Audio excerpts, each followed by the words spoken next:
Les éclipses. Pourquoi, quand la Lune tourne autour de la Terre, elle a l'air de changer de forme?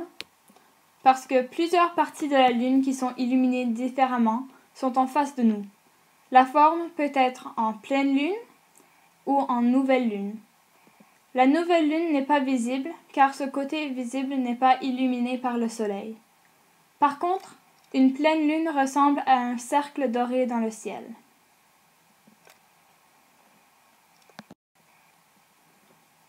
Voici les 8 phases possibles de la Lune. Une éclipse solaire se passe pendant une nouvelle Lune et une éclipse lunaire se passe pendant la pleine Lune.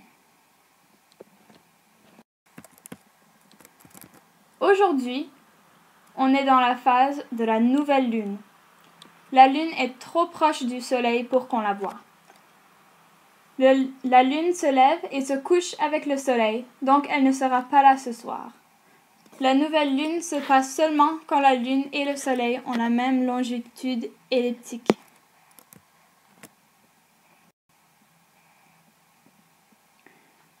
Éclipse solaire. Le 20 mars 2015, on va observer l'éclipse solaire non seulement à Genève, mais aussi au Groenland, partout en Europe, en Afrique du Nord et en Asie d'Ouest. Mais qu'est-ce qu'une éclipse? Une éclipse, c'est quand un objet entre soi et un autre objet et bloque la vue.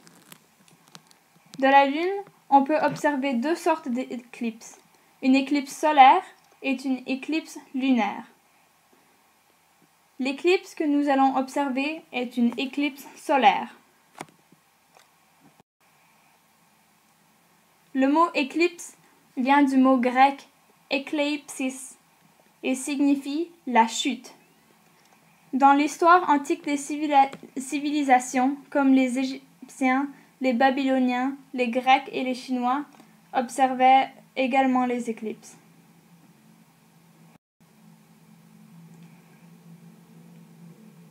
À présent, on va voir pourquoi les éclipses arrivent.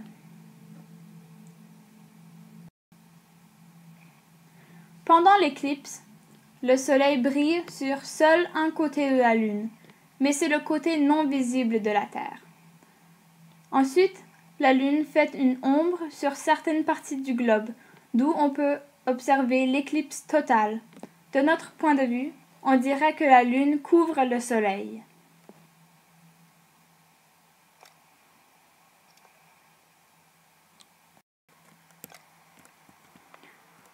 Elle ne se passe pas tous les mois parce que les axes de la Terre et de la Lune sont inclinés.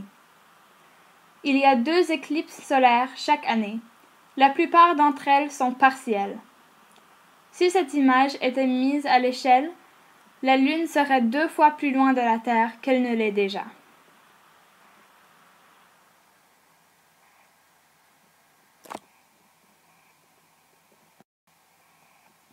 Une éclipse lunaire se réalise quand la Terre est alignée avec la Lune et le Soleil, dans l'ordre Soleil, Terre, Lune. La Lune apparaît rouge et c'est pour cela qu'on l'appelle la Lune de sang. L'alignement augmente la puissance de la gravité et peut déclencher des tremblements lunaires.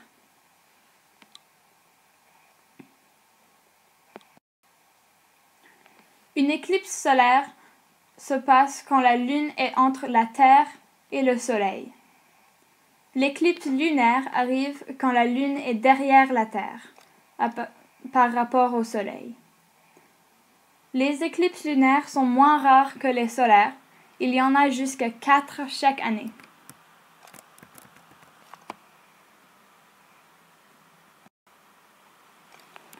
L'ensemble du processus d'une éclipse solaire totale se compose de 5 phases et 4 phases de contact. Le premier contact se produit lorsque l'éclipse partielle commence. La Lune commence à prendre le chemin du Soleil et ressemble à un croissant.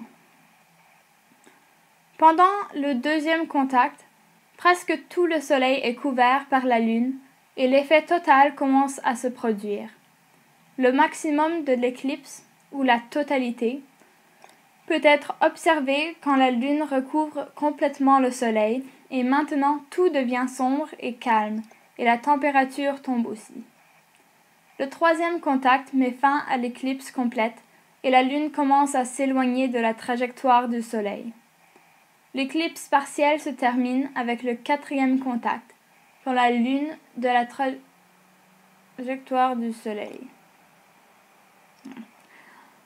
Une éclipse solaire partielle, comme celle que nous ferons l'expérience aujourd'hui, se produit lorsque la lune ne couvre pas directement le soleil.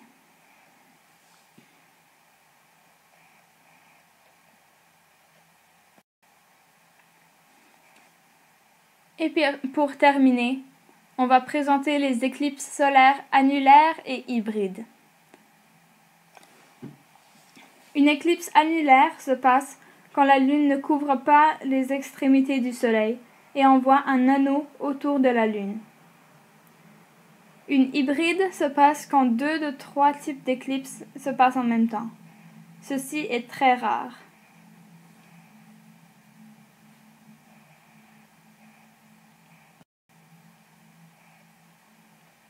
Voilà les références que nous avons utilisées pour cette présentation.